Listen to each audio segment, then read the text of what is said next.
How come you remember that and don't remember why you left after the second sparring? I don't know what was going on at the time. I don't know. Come on, man. I don't want to tell you nothing. I'm not gonna put it out why you left, but you remember. Why you think I left? It came out your mouth. It is. I want to. It came out your mouth, Shakur. You gonna deny that shit? Now, y'all ain't I'm not trolling that shit.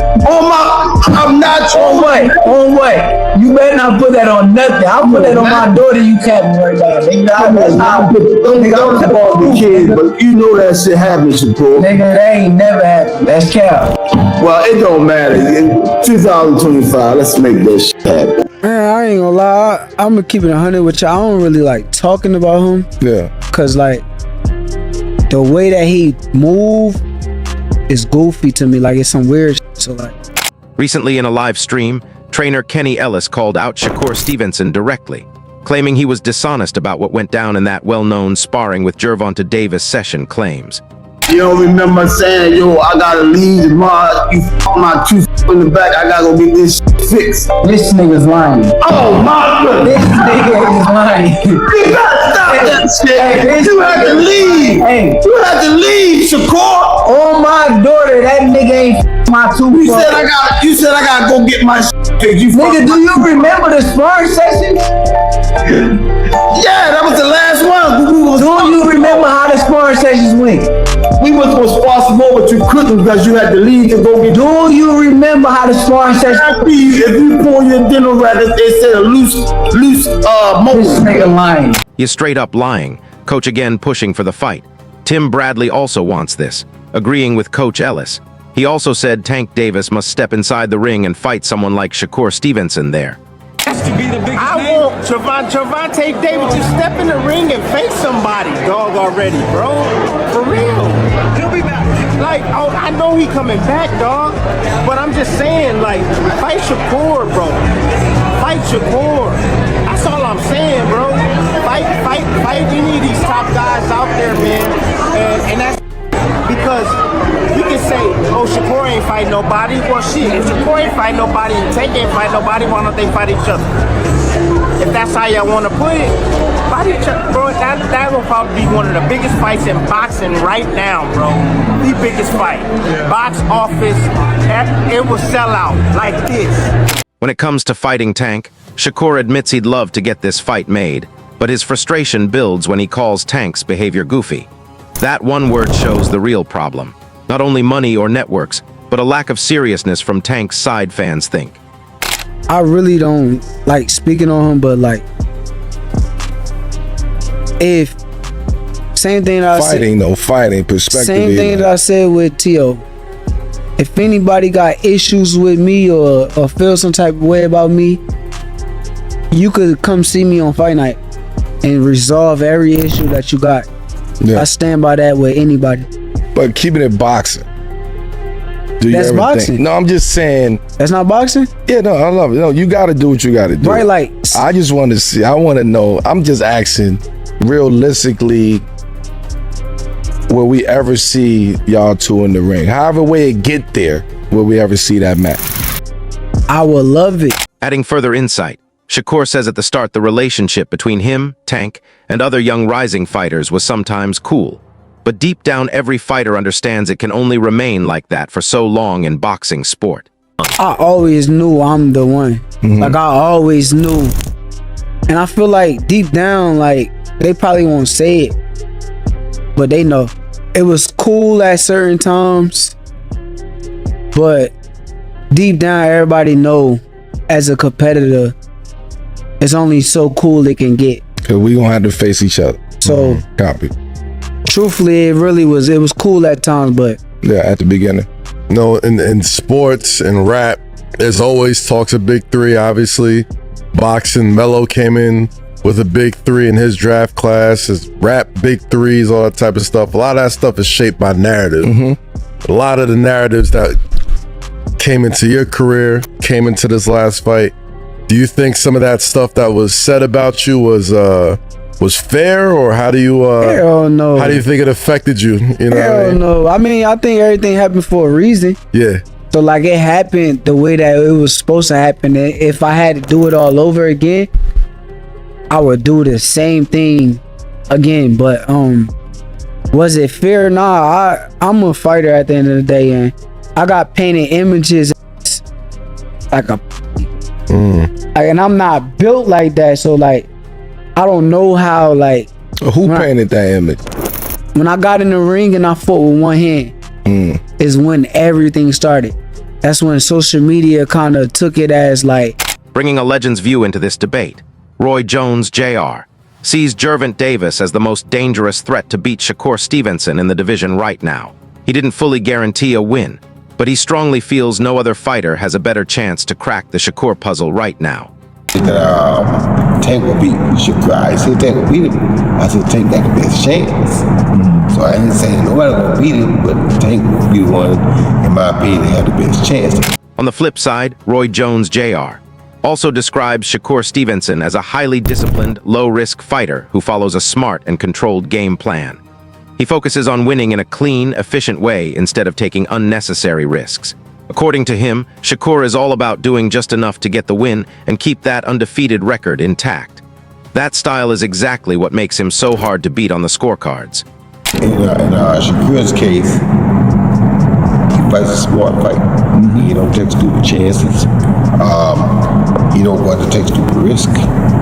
He's a professional. He goes out, he does what's necessary to get the job done, and he cool with that. He ain't trying to give me that over the top. He cool with just going out, doing what he do, getting the job done, staying unbeat. That's what he want to do. He has the right to do that. But that also opens up a small chance for a powerful fighter like Tank to take advantage.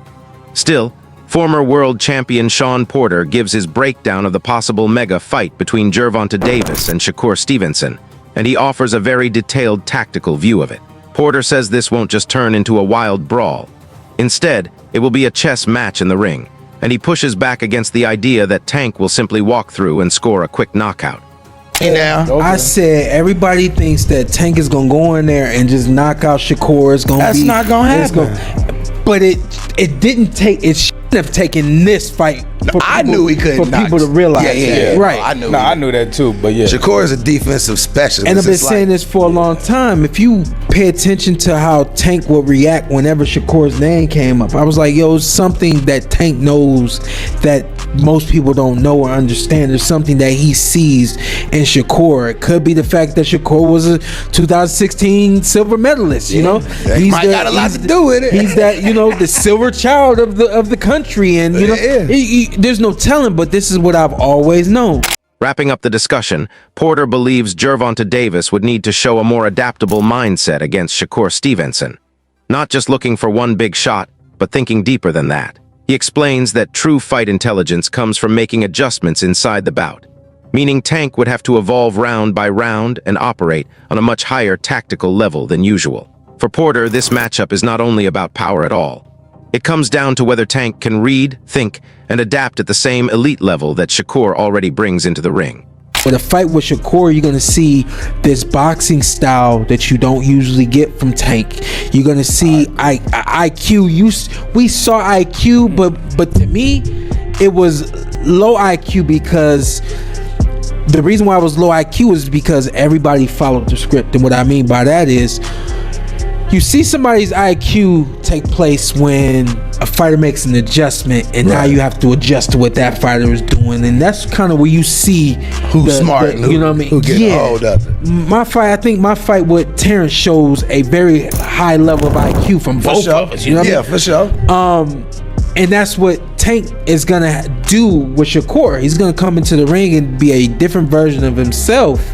Coach Ellis is again directly calling on Shakur, insisting he has to be the one to get this fight made with Tank. The danger now is that any more delay or promotional games, especially if Shakur signs with Matchroom, could permanently kill this fight, as Ellis thinks both sides' promotions would never allow it to happen. Will still happen though? What fight? That fight with Shakur and Tank?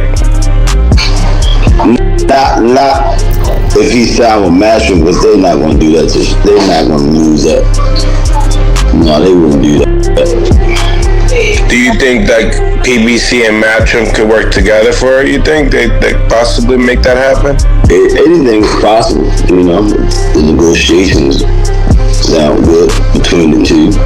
I don't even want to go back and forth with that. If they grown man, Shakur could have fought. You know, he got protected custody. You know, he ain't had to do that. Adding even more pressure to the situation, Coach Ellis has drawn a firm line in the sand.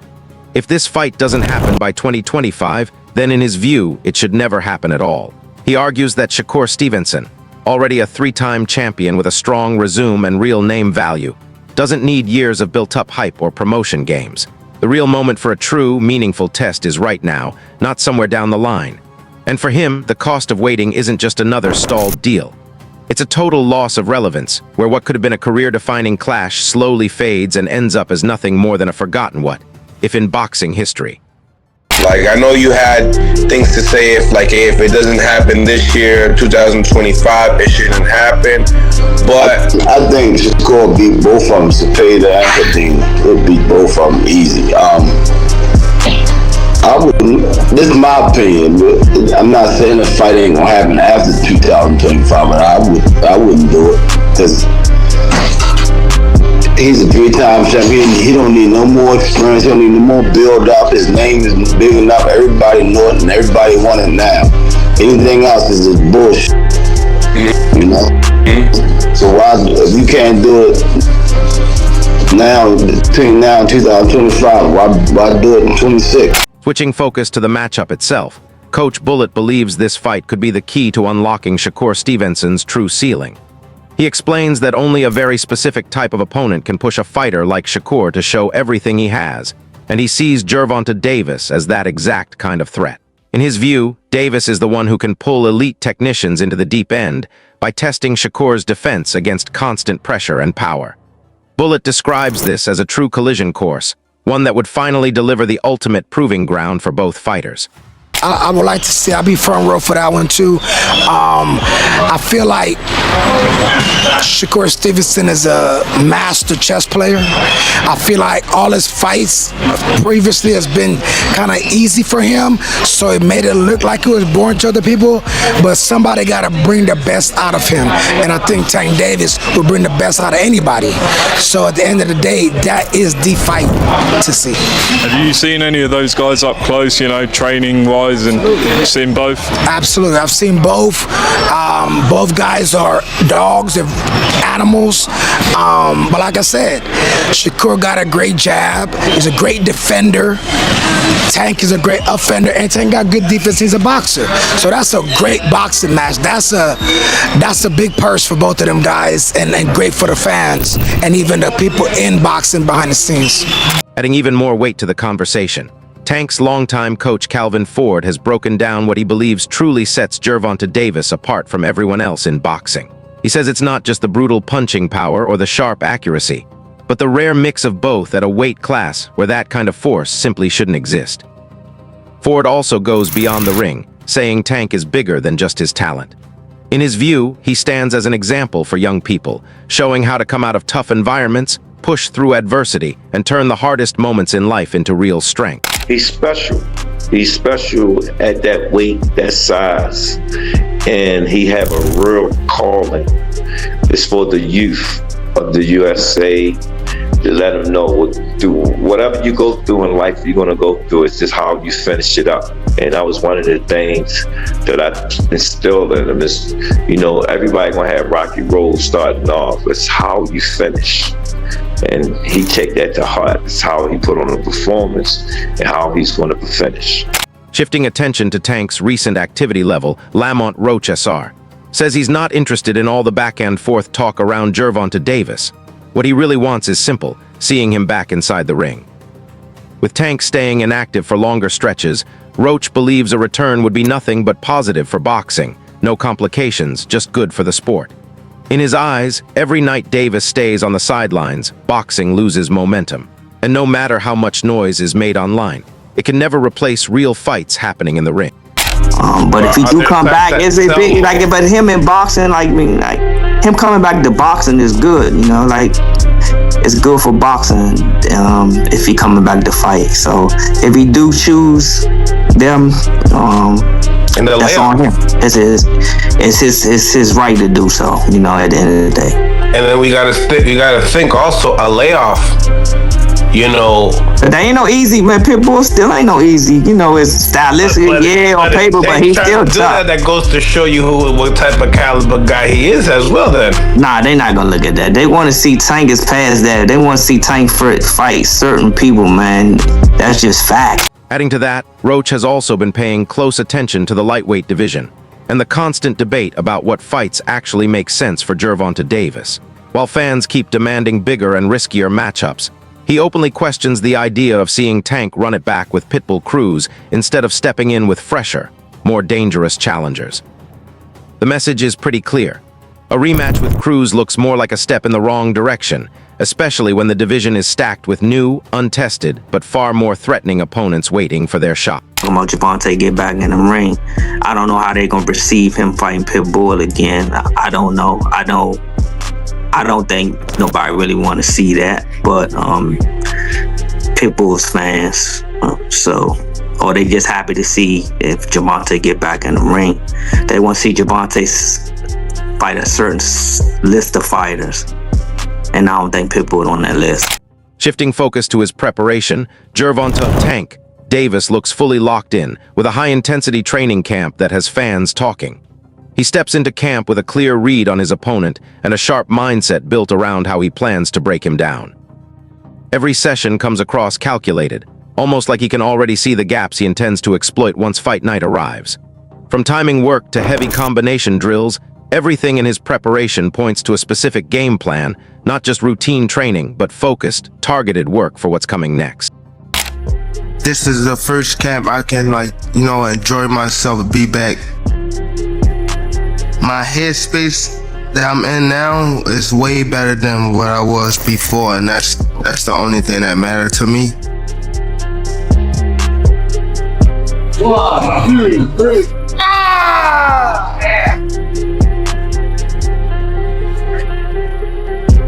I'm looking at it now, it's just like, I don't know, probably this was a good thing, us fighting. We still on the same path to get the same thing. You know, I gotta be in there with him. I gotta be able to, his arm reach, his size, his power. What stands out most is the confidence in his approach. As Tank looks fully convinced, he knows exactly how to break down whoever steps in front of him. His movement is crisp, his punches are clean, and his intensity shows a fighter who already believes he has the fight figured out. If that mindset carries over into the ring, it could turn into a very long night for his opponent. And if this version of Davis shows up on fight night, the entire lightweight division might be facing a real problem. Got off the plane, a lot of work yesterday from the interviews and stuff, so I want to see how he react. 2 sparring partners and rounds is unknown. All right, y'all. Let's go. Bam! When they watch us in here working, they saying we going bang, bang, bang, bang, bang. There you go. Good. There you go. When he get in that ring, he's on a mission.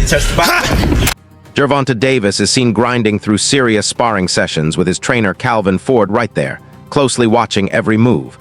Each exchange in the ring looks controlled but still very intense.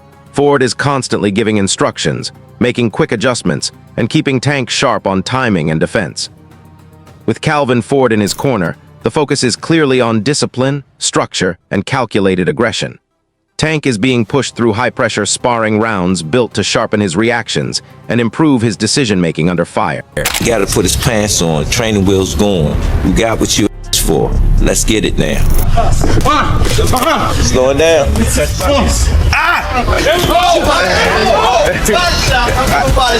Good word. He ain't playing with nobody. You step in that ring with him, be prepared. Oh my God!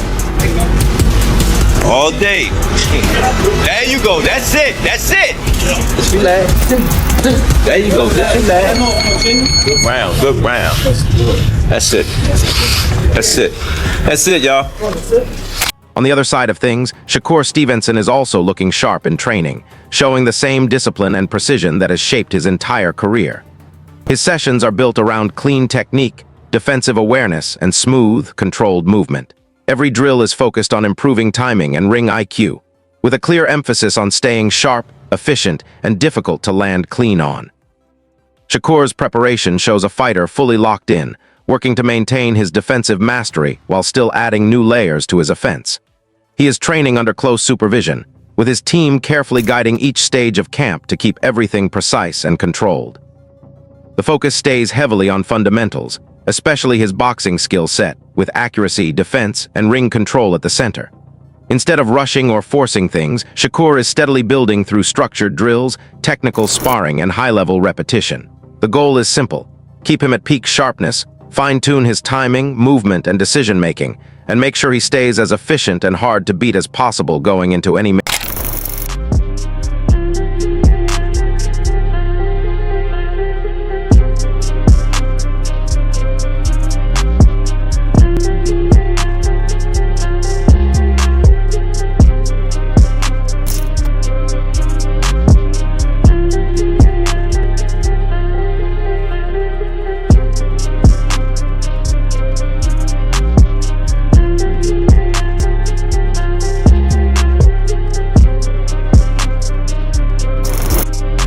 This would be a massive event.